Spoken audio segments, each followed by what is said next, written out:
Rico ou pobre? Comentário de Mário Persona. Hoje há tantos evangélicos pregando prosperidade material que quase nos esquecemos de que nos anos 70 e 80 a moda entre católicos era a teologia da libertação. Ao contrário da teologia da prosperidade, que tenta aplicar à igreja as promessas feitas a Israel ao afirmar que todo cristão deve ser rico, a chamada opção pelos pobres foi adotada por revolucionários para dar um tom religioso ao marxismo e à luta das classes. Nenhuma delas tem fundamento bíblico, porque o objetivo do cristão nesse mundo não é ser pobre ou rico, e nem colocar pobres contra ricos ou se achar capaz de erradicar a pobreza. É claro que a palavra de Deus sempre exortou que nos lembrássemos dos pobres, como fala em Gálatas 2:10, mas Jesus deixou claro que os pobres vocês sempre terão consigo, em João 12:8. Ele mostrava assim que esse problema não será resolvido até que ele venha para reinar. É tão errado um rico gloriar-se em sua riqueza quanto um pobre em sua pobreza. No corpo de Cristo existem mais pobres que ricos, mais iletrados que sábios, mais fracos que poderosos. Mas quem se gloriar, glorie-se no Senhor, como fala 1 Coríntios 1, de 26 a 31. Deus permite as diferentes condições para usar os seus de diferentes maneiras. Cristianismo não é comunismo. Os pobres não devem acreditar nas palavras dos pregadores da prosperidade, achando que se fossem ricos seriam felizes. E os ricos não devem confiar nas riquezas, mas estarem prontos a ajudar, especialmente aos da família da fé, isto é, dando prioridade aos seus irmãos em Cristo, como fala em Gálatas 6, versículo 10. Se alguns discípulos, pobres e humildes, não tinham acesso ao governador Pilatos para requerer o corpo de Jesus para sepultá-lo, Deus usou 2 discípulos ricos e influentes para essa tarefa. José, membro do conselho, homem bom e justo de Arimateia, dirigindo-se a Pilatos, pediu o corpo de Jesus. E Nicodemos levou cerca de 34 quilos de uma mistura de mirra e aloés para preparar o corpo para o sepultamento no sepulcro novo, que foi doado por José de Arimateia. Tudo isso você lê em Lucas 23, de 50 a 56, e João 19, de 38 a 42.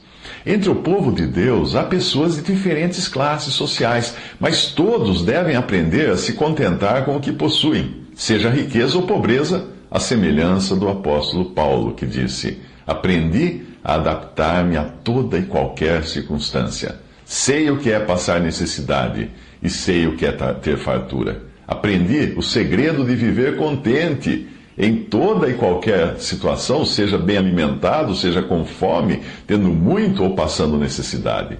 Tudo posso naquele que me fortalece. Filipenses 4, de 11 a 13.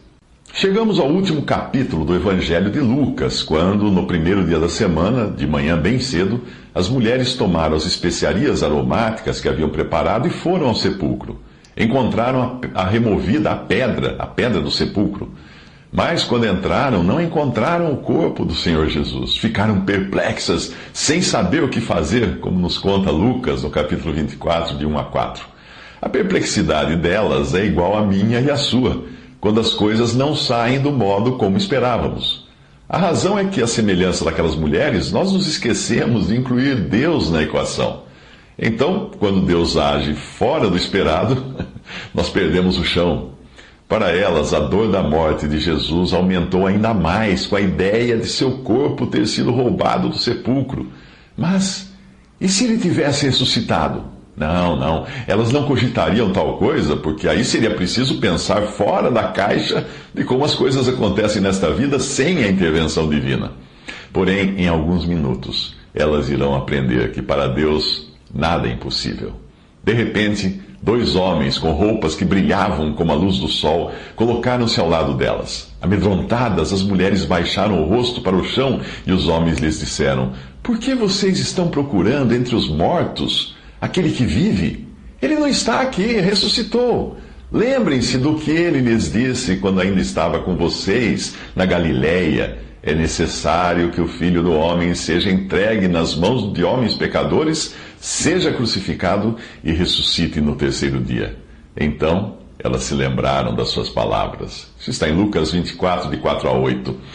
A espera, o tempo de espera entre a morte de Jesus e a boa notícia dos anjos, elas tiveram que passar horas de angústia e depressão.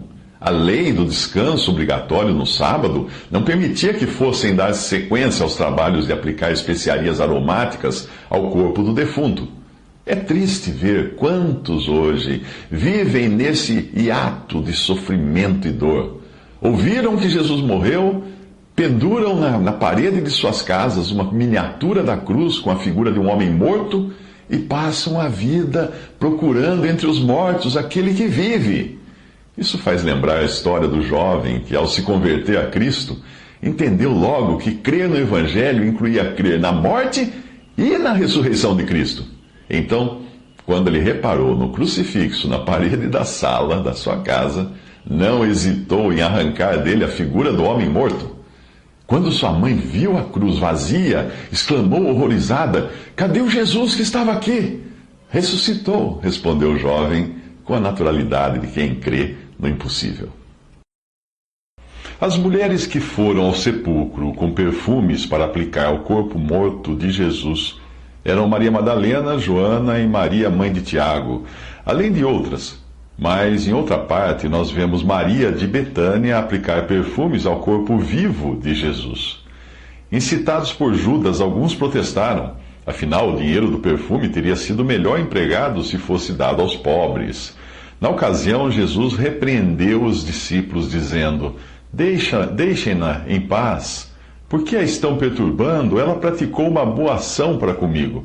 Pois os pobres vocês sempre terão consigo e poderão ajudá-los sempre que o desejarem, mas a mim vocês nem sempre terão.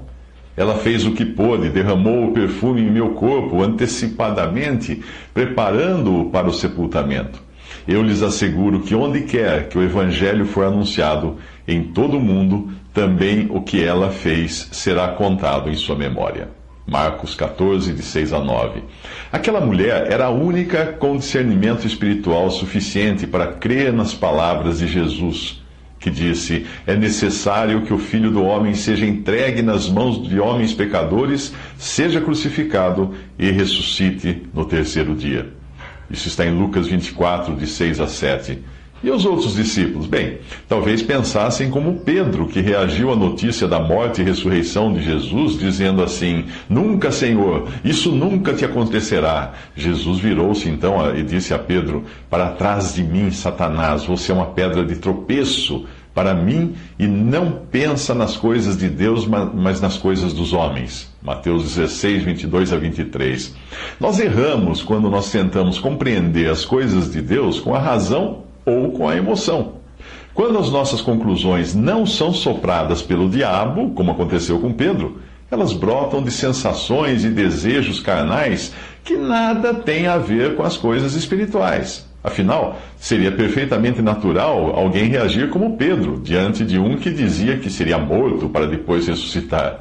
Ninguém gosta de morrer ou de perder alguém para a morte, e ressurreição também não é coisa lógica que se aceite com a razão.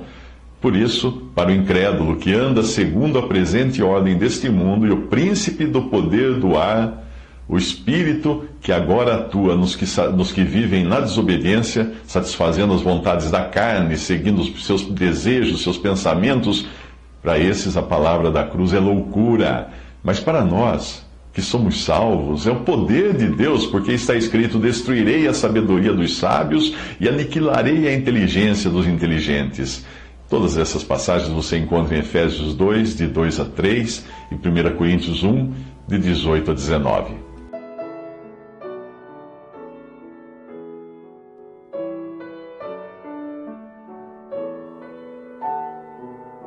Visite Respondi.com.br. Visite também 3minutos.net.